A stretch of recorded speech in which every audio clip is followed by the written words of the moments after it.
Welcome to the Candice Malcolm Show. My name is Kris Sims. I'm the Alberta Director for the Canadian Taxpayers Federation, filling in for Candice on her show today. Thank you so much for making us a part of your day and your work week, this brand new work week kicking off. Remember, if you haven't done so yet, make sure you subscribe and like this video and share it with your friends who need some red pills. Okay, we got a really good show for you today because there was a big win that happened late last week. So, war's not over, okay? Not in full retreat yet, but we kind of blew up a bridge and cut off a couple of train supply lines here. And that is that Prime Minister Mark Carney made a big announcement. Remember how his government was going to ban the sale of normal gasoline and diesel-powered vehicles? By like 2035, it was going to be a complete ban. But in like 4 months' time, like in the new year, it was going to start the ban? Yeah. So before this big change, okay, car dealerships were going to be forced by the government to sell 20% of their new car sales only as battery-powered cars. If 20% of people don't want to buy them, tough cookies. They were just going to have to sit there and pile up as dead stock. Or the car dealerships were going to have to pay like a big increasing penalty cost. So suffice to say, this was going to massively screw up your ability to go out and choose to purchase the kind of energy-powered vehicle that you want. If you wanted a gasoline or a diesel-powered vehicle, you should be able to go do that. If you want to go buy a battery-powered vehicle with your own money, you should be able to do that. But no, the feds were going to stomp right in there and say, no, we're going to force you. So here's what happened. Carney felt the heat. He felt the heat from tax fighters and from viewers like you. I mean that. When you're calling them out, you're sending emails, you're making phone calls, you're reaching out to your member of parliament saying, this won't work. And he blinked. So this is super important, okay, for two different reasons. One, we can't afford this. And strategically, this is usually a strong indicator that something's going to go, okay? So what happened is Trudeau put in this whole EV mandate thing, as the media calls it, the ban on gas and diesel-powered vehicles. And then Carney came in as the new prime minister, and he's got this flaming wreckage around him, okay? The budget is a disaster. We're blowing more than $1 billion a week on debt interest payments. Big companies aren't investing in Canada. They've blocked pipelines. Like, things are a mess, okay? So on Friday, he said, let's delay the implementation of that big mess on car dealerships for a year. Let's study it. This is a good thing. Like I said, the war's not over, but this is them stepping back. Quite often I'll describe it that politicians and political leaders will often get themselves really high up in like ideological trees. They'll climb right out onto a big shaky limb because there's something that they just decided think sounds good. But it doesn't make any sense, okay? And because people have been harping on this, saying that we can't afford this, we don't have the electricity for this, we don't have the money to build new electricity to power all these battery-powered vehicles, because so many people have been pushing back for so long, he's climbing down out of the tree. This is a really good thing. So we got to do two things. One, we need to give him room to climb out of the tree. So, good job. I'm glad he's delaying this by a year. That's the right thing to do so far. Two, we have to keep up the pressure. So let's listen directly to Prime Minister Mark Carney and how he phrased this on Friday. To add flexibility to the automotive sector, we will remove the 2026 electric vehicle availability standard, which specifies the share of new vehicle sales that must be electric next year. This will provide immediate financial relief to automakers at a time of increased pressure on their competitiveness. And the government will begin immediately a 60-day review of the EV standard to identify future flexibilities and ways to reduce costs. Pierre Poilievre was very quick to jump out there with his assessment of things. Again, the Conservative Party leader and official leader of the opposition has a seat back. He is now the Member of Parliament for Battle River Crowfoot. Let's listen to what he had to say. After being a passionate advocate for banning gas-powered vehicles, calling for them to be banned by 2030 in his book, Values, which, by the way, was much more aggressive than Trudeau's plan, to ban them in 2035, He's finally admitted that the Conservatives were right, just like we were right on the carbon tax. But he's doing a clumsy retreat, saying that he's going to delay this mandate. So now, businesses who would otherwise consider investing in automaking here in Canada will have to put that investment on hold while Mark Carney dithers for another year to try and figure out how he can ban people from putting gas and diesel in their trucks and cars. Mark Carney can't even get his flip-flops right. Well, quite a strong statement. And so again, he talks about it being clumsy. So you can picture Mark Carney kind of climbing out of the tree I just described, and he's kind of scuffing his knees on the bark on the way down. But we want him to scrap this thing altogether. And in fact, I'm not sure if we have the Globe and Mail picture from it, and I believe that we can take a look at it here. The Globe and Mail, okay, mainstream media newspaper. I would call it kind of one of the deans or the trendsetters amongst the parliamentary press gallery. Even the Globe and Mail editorial board is running with a headline of Carney should pull the plug on the EV mandate. So if you've got the Globe and Mail editorial board, okay, saying things like this, I think this thing is winnable. I think we can force it to evaporate. The issue is how long is this going to drift along and still screw up the ability for car sellers to be able to get in good stock. I was listening to the Canada Strong and Free discussions, and apparently some car dealerships are already saying, I'm not going to pull in any gas or diesel powered vehicles this year because I just can't afford to try to sell those ones. I'm going to have to only focus on these battery powered vehicles because my quota is so tough. Like, this is already having a big effect on the market. And another element that's important here, so it's important to see things like the Globe and Mail come out and say, yeah, scrap the EV mandate or pull the plug on it. It's important to do. But keep an eye on the rest of the mainstream media, because it's important that we don't let this just all slip away, okay, and let them go kind of study it sort of for the next year. We got to keep up the pressure, because there was something funny that happened over the weekend. And in politics and news, I would have called this the big, fun, shiny distraction. Okay? When you're getting a bit of heat over something serious, quite often a government will throw out a bit of a circus. And lo and behold, the Prime Minister went for a run. That's fine. It's important to stay fit and stay in shape. Who cares if the Prime Minister's going for a run? As long as he's got security with him and the sun's shining, everything's fine. But take a look at this. We've got headline after headline after headline. Look at that. Trail race. Oh, look, 26th kilometer. Oh, interesting. Look at him there in the trees. Again, that's nice. It's good that he can do this. But you notice that? So the byline says Canadian Press on most of those. And you can see the little logo next to it. See, Canadian Press, right? I'm pulling this up because it's, again, something for our viewers and for tax fighters to understand. Been in the business for a long time, so I've seen how newsrooms change. Quite often when you see most of the mainstream media going with the same headline over and over and over again, I totally understand that a layman who's watching can think, do they all have a meeting or something? Like, how are they all agreeing to cover the same darn thing? Usually, quite often with a similar picture or a similar headline. Now, that can happen, but I doubt it. People are usually too busy to do that. Here's the thing. Canadian Press is a wire service, okay? What that means is one person writes a story for that entity, and whatever publication happens to have an account with them can just paste it. It's right there. That is how you see the same story auto-populated, basically, from Halifax to Tofino, okay? Even the CBC, the state broadcaster, which takes $1.4 billion per year from us, okay? Even the state broadcaster, look carefully on their print stuff online. Look at the byline.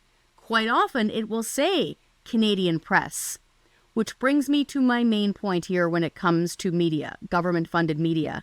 It's not just the CBC that is funded by the government, okay? Hundreds of millions of dollars are going out the door, your money, taxpayers' money, through the government to media organizations. Mainstream media organizations.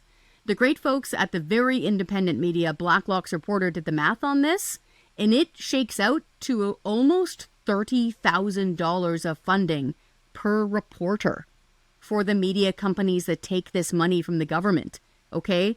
And just generally speaking, the vast majority of the mainstream media are on some form of government payroll. There might be some exceptions here and there, but suffice to say the vast majority of them are on government payroll. You cannot have a free press, folks, when the journalists are getting paid by the government. Free press means free from government. And this also plays into the fact that quite often you'll see, have you noticed that you'll see something on the CBC or some other mainstream media over and over again about Trump? Trump, Trump, Trump, Trump, Trump, Trump, Trump, Trump, Trump. We get it when it comes to things like, threatening the auto industry, or heaven forbid when he was threatening Alberta's energy sector. That's when Premier Smith flew down there and spoke to Ben Shapiro and tried to get him to convince him the tariffs were bad. The tariff thing is important. But why is it that there's such a domination of it in the news all the time? Why is it, for example, that Ontario Premier Doug Ford, who's screwing up his own budget, whose own auto sector is under threat, whose own steel manufacturing sector is under threat, won't say anything about the industrial carbon tax, which Carney's imposing on his steel industry, but he'll make a big bit of theater over dumping out a bunch of Crown Royal because Trump. Because I don't like Trump. Note, Crown Royal is made in Gimli, Manitoba, which is in Canada. So quite often we'll hear, and there's a poll here you can see, it's from Abacus data, that shows that Canadians are sick, apparently, of hearing the constant Trump, Trump, Trump drumbeat. So, little note, take it from a longtime journalist. Canadian outlets may want to reverse their focus, and now is the time to do that. We've got the House coming back next week. There's lots of stuff happening here in Canada. About 50% of Canadians are within $200 every month of not being able to make the minimum payments on all their bills. That is grim. We've got to get our industries restarted. We have to get taxes down, and we have to get government out of the way. The good news is that we are winning some important battles. At least we're winning some important skirmishes. What's next with this whole EV mandate thing and the next in the battle? Let's find out. Joining me now is Dan McTeague, head of Canadians for Affordable Energy and a general in this fight. Dan, I gotta just can we take a little bit of a victory lap for a second here? The war is not over, but I think we blew up a bridge and cut off 2 of their supply lines here. Are you happy to see that this so-called EV mandate is at least being staved off for another year? Yeah, I'm just surprised that they are too daft or perhaps too arrogant to suggest this was bad policy to begin with. Kris, you and I talked about this for years and knew it was going to wind up in this position. The fact that Carney seems to be undoing everything that Justin Trudeau and Guilbeault and McKenna did over the past 10 years isn't surprising. That he is not prepared to make a declaration to kill it off completely, I think is going to lead to more concern from auto manufacturers, parts industries, as well as dealers across this country, that this bad smell hanging around everything is just going to continue going for some time, potentially destroying the automotive sector as we understand it.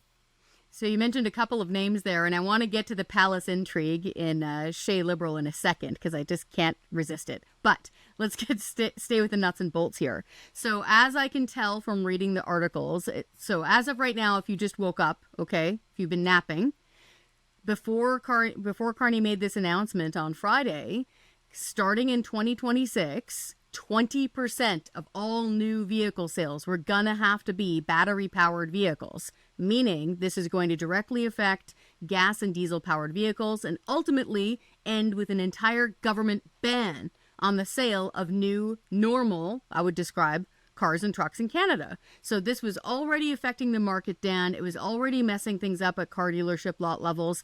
These things weren't moving naturally. I think in the latest quarter, didn't the natural demand and sale of EVs drop to 8 or 9%? That's right. Down 40% from the second quarter this time last year. Those numbers just came out. I see that my friend Paul Vieira has sent me something suggesting that the numbers have pretty much cratered. And that's not just a reflection of concern. It's a reflection of the fact that those who mooch or need subsidies to buy these things aren't getting them now. Therefore, they're not going to buy them. And no one in their right mind would buy them. They're not a very effective vehicle. I mean, I've been in the automotive industry. I understand electricity. My family's been in it for about 80, 90 years in Whitby, Ontario. McTeague Electric, by the way. And I've worked in the automotive sector. This just doesn't make sense. It didn't 5 years ago, and it sure as hell isn't going to be going forward. So maybe a reprieve, but I think for a lot of people, those numbers are just too impossible to ignore. More importantly, and Kris, this is really central to all this. We talked about this back in November. When Trump came in, it wasn't about tariffs. It was just getting rid of the EV mandate in the United States. And with 90% of all your vehicles manufactured in Ontario and places like, to a lesser extent, Quebec and even BC, with that market now going and gone, you'll have an EV availability, all right. You have a glut of them that no one will want to drive because, of course, we already have golf carts in Canada.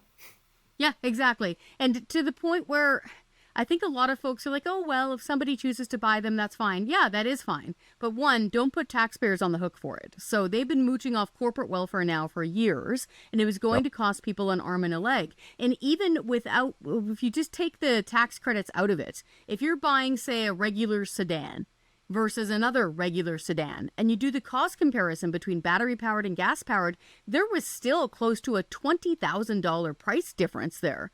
And so off the lot. And so for an average working family, of whom about 50% are in really dire straits right now in Canada, like they weren't able to afford those things. Further, we weren't going to be able to afford to power them. We don't have the juice to make these things go, and we don't have the money to build the juice towers to make these things go. The last time we did the math here, just raw math, if we switched all of the cars that we own right now, our private fleet of vehicles, over to electric, it would be like 14 new can-do reactors. That's just the start. That's not touching transmission or the charging station. So this thing should have been dead in the water in November, exactly to your point. To this point, Dan, you've described it so well before, like really the auto industry, it's basically one industry that straddles a border. The notion that one huge side of it was going to completely walk away from this and us out on our little archipelago was still going to be able to make this thing work was irrational, wasn't it? It was an exercise in magical thinking. And, I predicted the Bright Drop van plant would go. I predicted Stellantis wouldn't go, that the Ford plant in Oakville wouldn't go, that Lee Ion, or whatever the hell they call it, went bankrupt. Northvolt went bankrupt. We have examples of Lion Bus bankrupt. I mean, come on, folks, wake the hell up. What kind of world do you live in which the only thing that matters is if you can subsidize their building, subsidize their purchase, and subsidize their infrastructure? That doesn't work in a country that, Kris, you and I are going to be talking about in a couple of weeks when Mark Carney finally has the intestinal fortitude to stand up and say, I'm going to present a budget, and I'm not going to parse it when it's over $100 billion. I mean, it's clear that the end is near, and that the decision that Carney made the other day shouldn't have been about extending it. It should have been damn well killing it, eliminating, gutting it, getting rid of it. I'm glad to see the Conservatives have picked up on that. I'm not surprised. They're practical people. But, the elbows up crowd can go figure out how to, to make more electric vehicles that the world doesn't want. And if they do want them, they get them half price from China, which we have tariffs on. This is such a mess. I'll put it nicely because we're on TV. So it's a complete mess. So the practical side of me is trying to be strategic here and say, okay, give him room. Give Carney room to climb down out of this rotten treehouse that Trudeau built, okay? Because he can easily come in. He's got political capital, I would argue. You may disagree. I think he's got political room and capital to come in and say, wow, look at all this flaming wreckage. That was the other guy's plan. I'm the new guy. I'm throwing all this stuff in the dustbin, and I'm going to be a different sort of person. So there's that practical side of it. And then the other part of me that just wants to fight and bring things down when it's costing taxpayers money and infringing on their ability to choose the kind of car they want to buy is saying just keep up the fight constantly. So right now at the Taxpayers Federation, we've put out a bunch of emails. We're saying right now is the time to bombard your member of parliament, especially if he or she happens to be a liberal, saying, kill this thing now. Because dragging this on for a year, you know better than me. Will this still be affecting car dealerships? Like if I'm a car dealership owner and I'm trying to get, supply in, I'm just in purgatory now, aren't I? Or some form of limbo? Well, I think for a lot of car dealers and a lot of car manufacturers, they have to deal not only with the elimination of this market, which won't exist at least for the foreseeable future in the United States, therefore completely removing the need for us to build vehicles in Canada altogether. It's that there's now an impact not on the electric vehicle, fantasies. There's an impact now on the existing construction and building of internal combustion engines. We're likely to have traded away the farm and for a handful of beans, and there isn't going to be some kind of thing growing out of the ground that magically makes us a better nation. We've done enormous damage to ourselves by going along and elbows up and to get along. And many people chose, Kris, to ignore you. And what I had to say over the years is that you cannot possibly get a nation like Canada, practically speaking, to involve itself in these kind of net zero nonsense. And there's a whole pile of them. We don't just talk here about, clean fuel standards and which is the second carbon tax, the main carbon tax, which you and I have been on for years, and also electric vehicle mandates, emissions caps. Look, we have built and erected an ideal around net zero that says that this can be imposed on Canada willy-nilly. And if you're a government, worker and you got, decent pension and whatnot, you don't care. But for the rest of the country, it's a quick walk downhill. And in fact, we're tumbling. I just got finished at the Canada Strong and Free conference, which was held here over the weekend in Calgary. And excellent conference. We had Jamil Giovanni come out. Brian Lilly flew out to interview Premier Daniel Smith. Lots of really great speakers. Tristan Hopper brought the house down with his weird mix of nihilism and humor.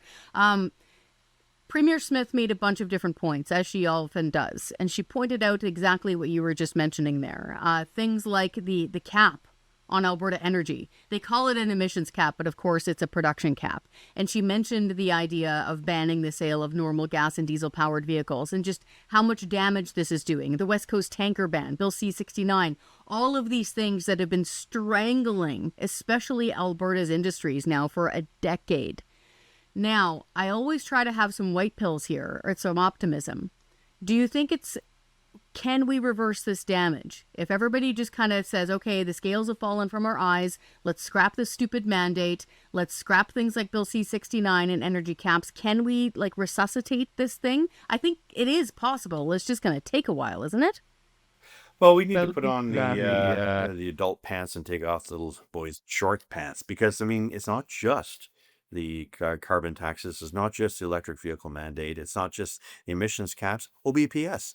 The output-based pricing system. It's an industrial carbon tax that already exists. That's got to come off too. We can't possibly compete against the Americans or anyone else when we have these kind of onerous impositions placed on us. And we also need a federal government, as the Canadian Taxpayers Federation has been very quickly to point out, that continues to borrow more money than it's taking in and leaving not just this, but many generations with a debt that we're never going to be able to come out. Why am I worried about this? Because damn it, in 1990, I was an MP. And we had to fight that massive debt by basically throwing everything out, cutting back programs, cutting hospitals, loading down on provinces, dropping people's expectation of social programs to maintain the system because we saw this was not viable. In 10 short years, the cult that took over in 2015 despoiled all that. So Mark Carney can't talk just about the fantasies of net zero, get rid of the entire apparatus. He's now going to deal with a massive debt and get the economy running again. The only way he's going to do that is guiding manufacturing and get a lot more oil and gas sold to the rest of the world. And I mean pipelines that should have already been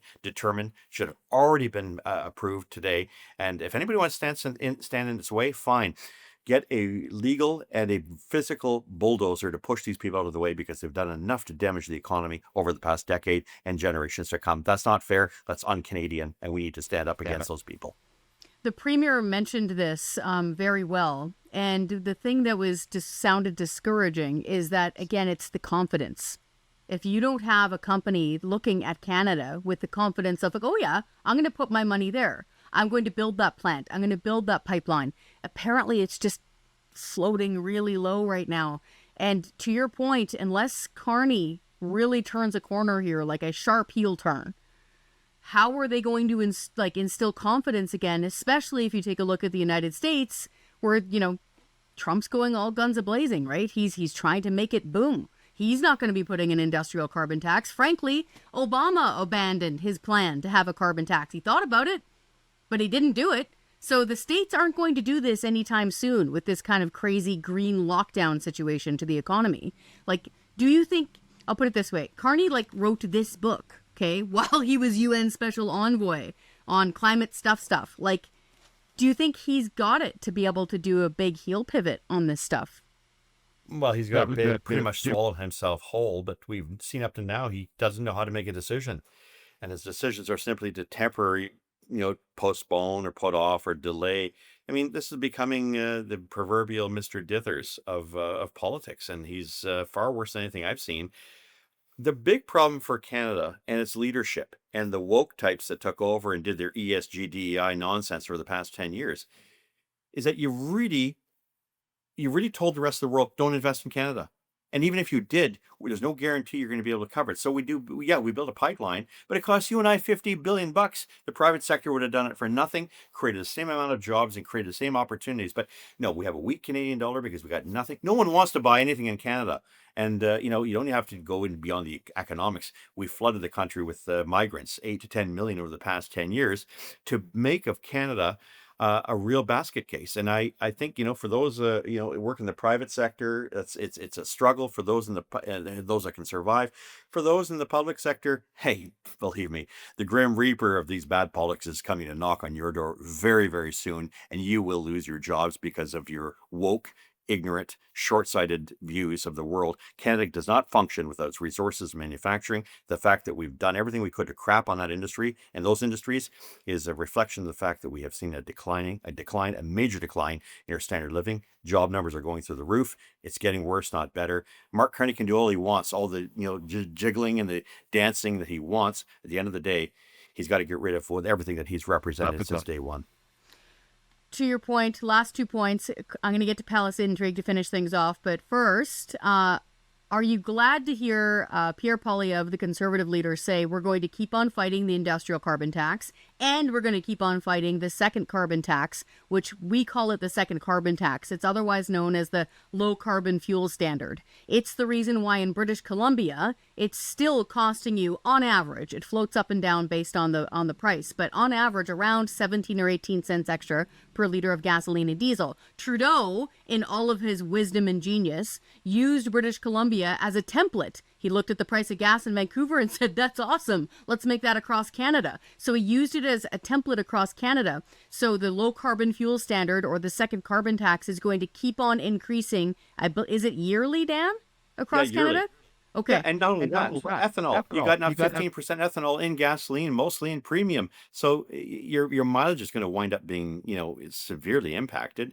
And you got a chainsaw to fix one on the weekend here, all gummed up in the carburetor. You got a lawnmower. Get rid of the gasoline at the end of the season, because guess what? You're going to wind up having to do some damage to the mechanism, the carbureted mechanisms. But beyond that, it also means that we're using food for fuel. We're now saying there isn't enough ethanol being produced in Canada. It's all coming from the United States. And so even if we want to have these great fantasies about the great things that we're doing, we're just making our Americans very rich and the rest of the world laughing at Canada. And you know what? We did it not once, not twice, not 3 times, but 4 times. So Canadians have no one to bloody well blame but themselves. Unbelievable. For folks who want to see more about what Dan's talking about there, about the food, using food for fuel, secondstreet.org posted a great paper on this a few years ago. What if we kept it in the ground? Question mark. If we switched everything to plant-based plastics and all this stuff that a lot of people are pushing, what would happen? I forget the percentage, but the amount of arable land, meaning what you can grow food on, that would have to be required to replace petroleum, like mineral oil that we pull out of the ground otherwise, was astonishing.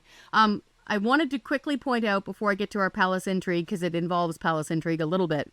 I was noticing that when Pierre Poilievre made his big announcement saying we're going to continue to fight the carbon tax, this is the second carbon tax in industrial, he dug his heels right in, and good on him. Some of the, how would I describe them? I would say newer influencers, who I would generally say are on the right, were saying, hey man, that was the last fight. Pick up the new fight. Drop this carbon tax stuff. And so I felt like, Grandma Simpson here saying, no, pull up a chair, okay? Carbon taxes are the OG way for globalist governments to control your life. Do you want some big government taxing and punishing you for eating food, or for driving a vehicle of your choice, or heaven forbid, heating your home? if you're cool with that, then you must really love big government control, my friend. So I just wanted to point that out there for the kids these days who are watching this stuff. Pierre Poilievre was right to say, no, we're going to keep up the fight against carbon taxes. And he should, because the last Conservative leader didn't, and thought he'd trade a few Western votes for a few Canadian votes and didn't get either. So at the end of all of this, the reality is that, and the practical reality is that for Conservatives who are naysayers and think that we should go down this road, talk to your neighbors. Give the next few months. They're not as giddy. They're not as confident. They're not as cocky. And they feel, frankly, deceived by what Mark Carney and his guys represent. They were supposed to be the guys that stood up to Trump. They didn't. They caved. They took a knee. And at the same time, they're breaking down everything that they once represented. So I don't know. This looks like a liberal government that looks a lot more like a conservative government. Pierre Poilievre maybe should stop saying these things, because I'm pretty sure that within the next few months, Mark Carney is going to come around to his senses and adopt them as well.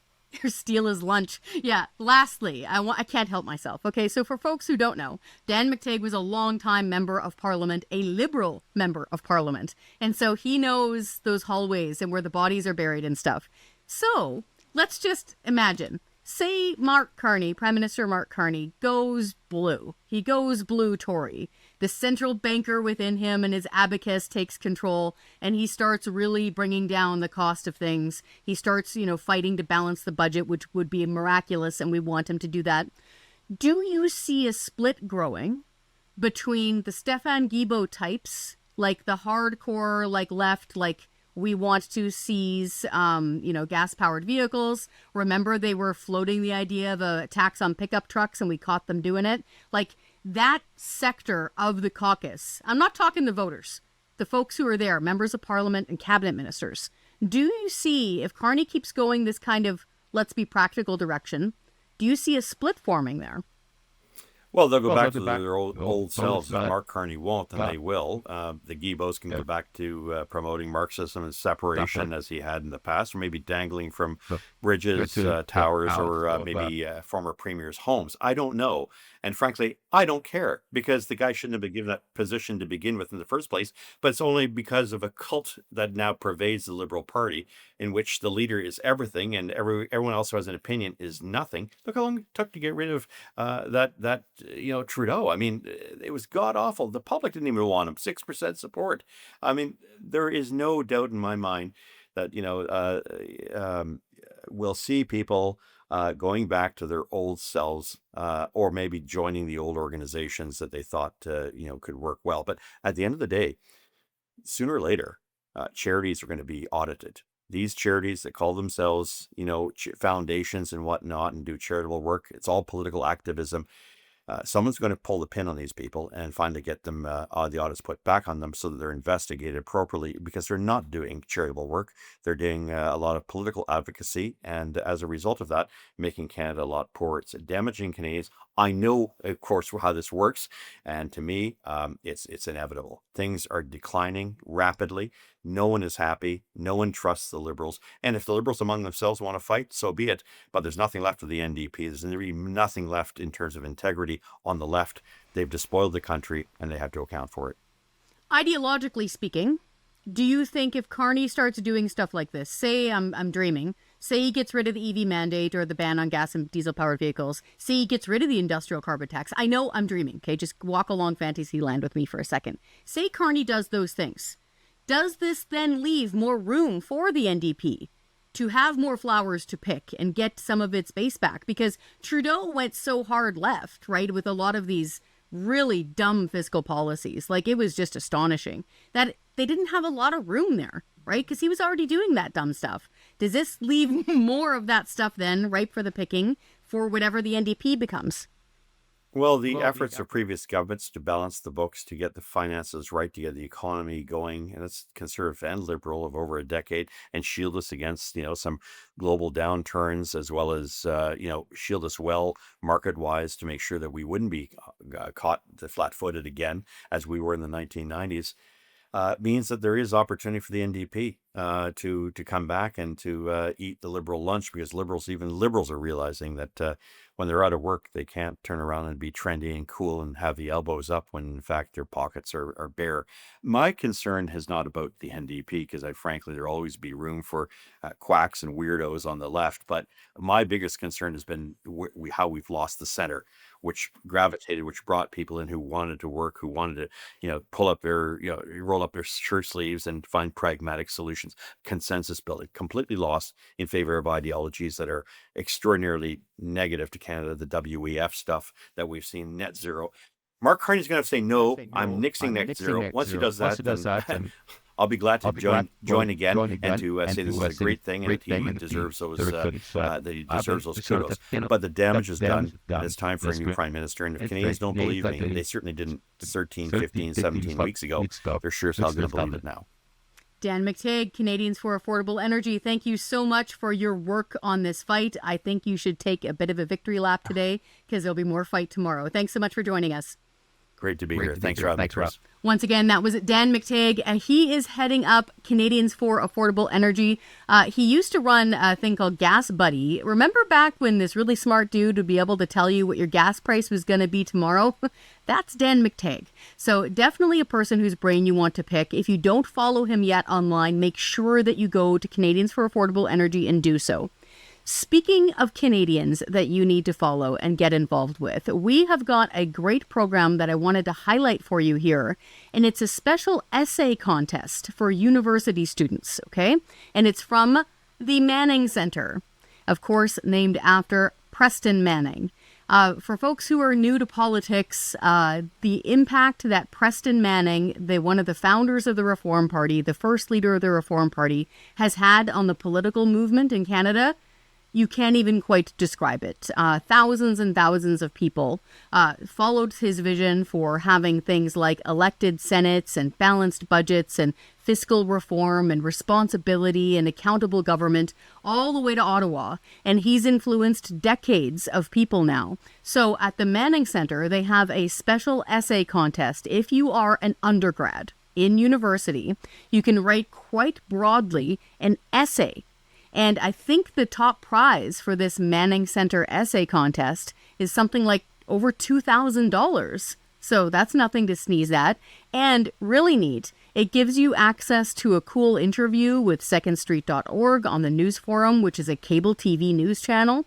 And you get to have access to the next Canada Strong and Free event that's happening in Ottawa. That's where tons and tons of people, hundreds and hundreds of them, all flock into Ottawa, Canada's capital, and they start talking about policy. And there's an element of it that you can really learn best practices. So good communication skills, good campaign management skills, whether you're right inside politics or outside of politics. So for folks who want to participate, look it up, go to the Manning Foundation, go to the Manning Center, Google the essay, okay, put it in your favorite search engine and find it. And I would encourage everybody to participate, because it's a really great way to network, and it's a really great way to express your thoughts in a full-scale format. So remember to throw your hat in the ring, write a good essay, and see if you win. Speaking of winning, folks, this is a win, okay? Kicking this ban on the sale of gas and diesel-powered vehicles down the road by a year, they're blinking. They're retreating, okay? We've almost got this thing in the bag.